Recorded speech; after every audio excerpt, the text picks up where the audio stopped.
Welcome to Silent Witness, the podcast where we delve into the chilling gray areas of unsolved mysteries and disappearances. We're drawn to the stories that linger, the ones where the silence screams louder than any answer. If you find yourself captivated by the unsettling, the cases that make the hair on your neck stand up, you're in the right place. Today, we're journeying to the desolate backroads of West Texas, to a night shrouded in confusion, panic, and a 911 call that has haunted investigators and armchair detectives for over a decade.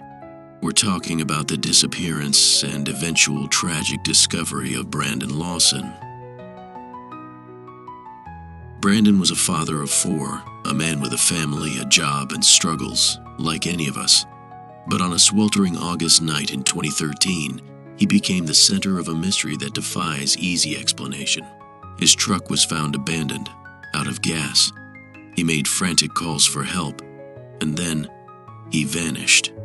While his remains were eventually found years later, the terrifying question of what happened during those crucial hours remains largely unanswered. Prepare yourself, because this story isn't just about a missing person. It's about the fear of the unknown, the chilling ambiguity of a voice lost in the static, and the desperate final moments we may never fully comprehend.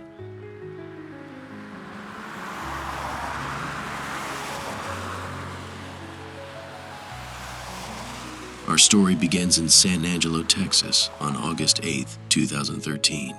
Brandon Lawson, 26 years old, was an oil field worker, a job common in that part of Texas. He shared his life with his common-law wife of 10 years, Lawson, and their children. By all accounts, Brandon was a devoted father. Like many, however, Brandon had faced personal battles.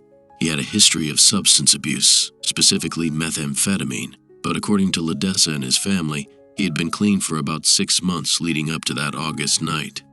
He also had an outstanding warrant from 2005 related to drug possession, something his family insists he was preparing to face legally with a lawyer already retained.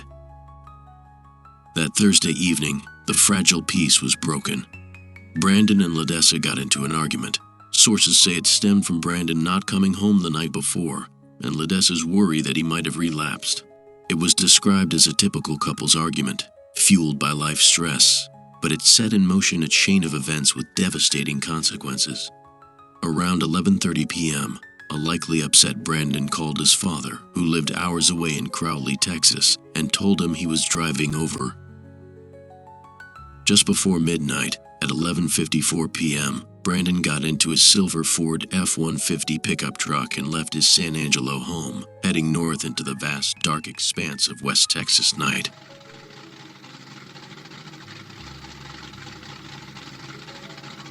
About 45 minutes into his drive, somewhere along the desolate stretch of Highway 277 between San Angelo and the small town of Bronte, Brandon's truck ran out of gas. It's easy to imagine the scene: pitch black, sparse traffic, the quiet broken only by the hum of insects and the clicking of the cooling engine. Around 12:30 a.m. on August 9th, Brandon made his first known call for help. He called his brother, Kyle Lawson. Kyle would later recount a deeply unsettling conversation. Brandon explained he was out of gas, pulled over on the highway.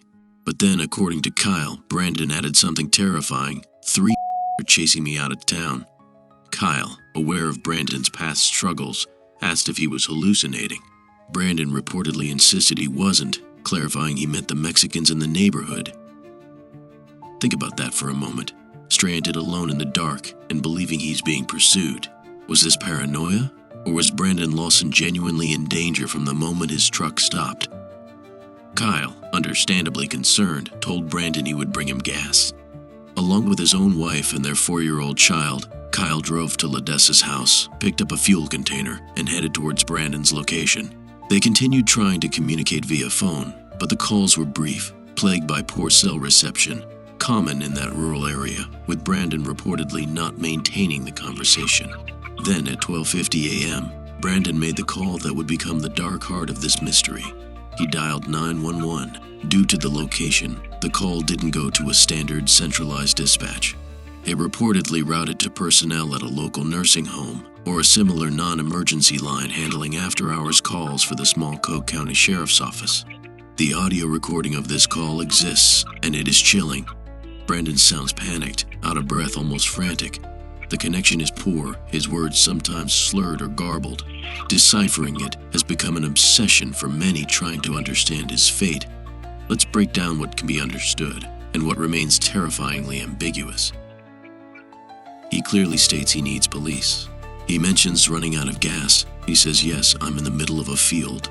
Then something garbled that some interpret as just pushed some guys over, or perhaps pulled some guys over. Pushed them, pulled them over, how? Or is he saying he was pushed over by someone? The ambiguity is maddening.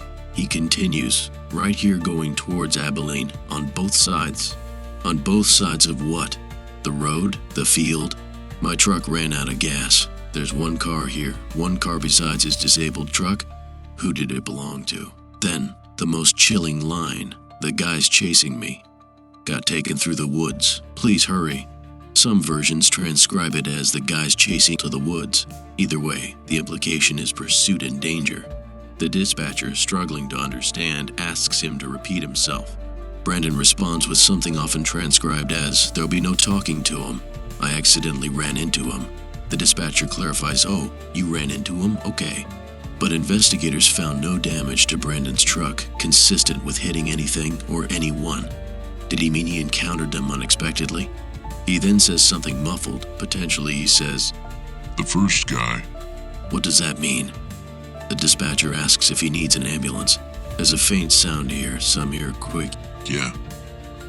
From another voice before Brandon clearly states, No, I need the cops. Was someone else there, or was it just distortion? The dispatcher asks, Okay, is anybody hurt? Then repeats, Hello? Hello? Hello? But there's only silence from Brandon's end. Some report hearing background noises getting louder, as if approaching the phone, before the line cuts out completely. The call lasted less than a minute. Imagine being that dispatcher, hearing such panic and confusion, then nothing. Imagine being Brandon, desperate for help, unable to be clearly understood. Before the call drops, what terror unfolded in that field after he uttered, No, I need the cops. While Brandon was making that desperate 911 call, other things were happening. At 12:56 a.m., just 6 minutes after Brandon's call began, a passing truck driver also called, reporting Brandon's F-150 parked hazardously, partially blocking the southbound lane of Highway 277. Shortly after 1 a.m., a Coke County Sheriff's deputy arrived at the scene. He found the silver pickup truck, keys gone, but no sign of Brandon Lawson.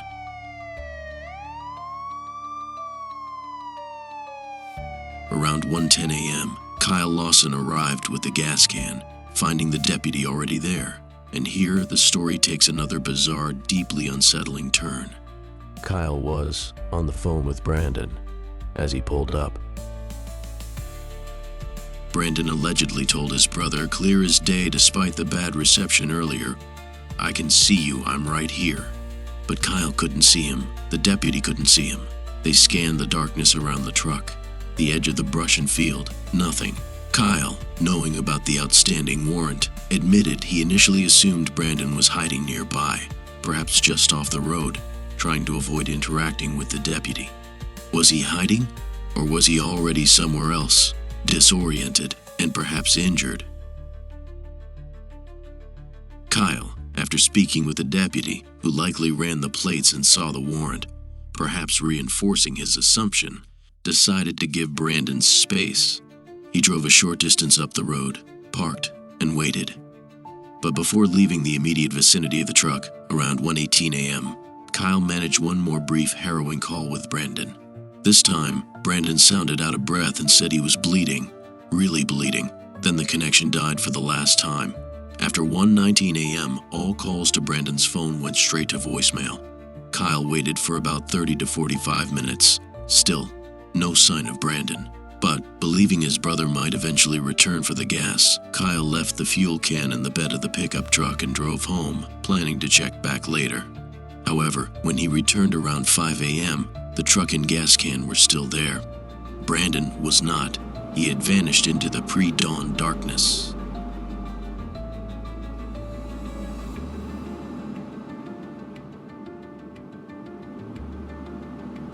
In the days and weeks that followed, searches began. Law enforcement, including Texas Rangers, conducted grid searches on foot covering thousands of acres. K-9 units were brought in, and multiple aerial searches scanned the landscape. Friends, family, and volunteers combed the unforgiving terrain near where the truck was found. They found nothing. No body, no weapon, no bloodstains, no definitive sign of a struggle near the road. It was as if Brandon Lawson had simply evaporated. His phone never pinged again. His bank accounts remained untouched. The man who called 911 in terror, who told his brother he was bleeding, was gone.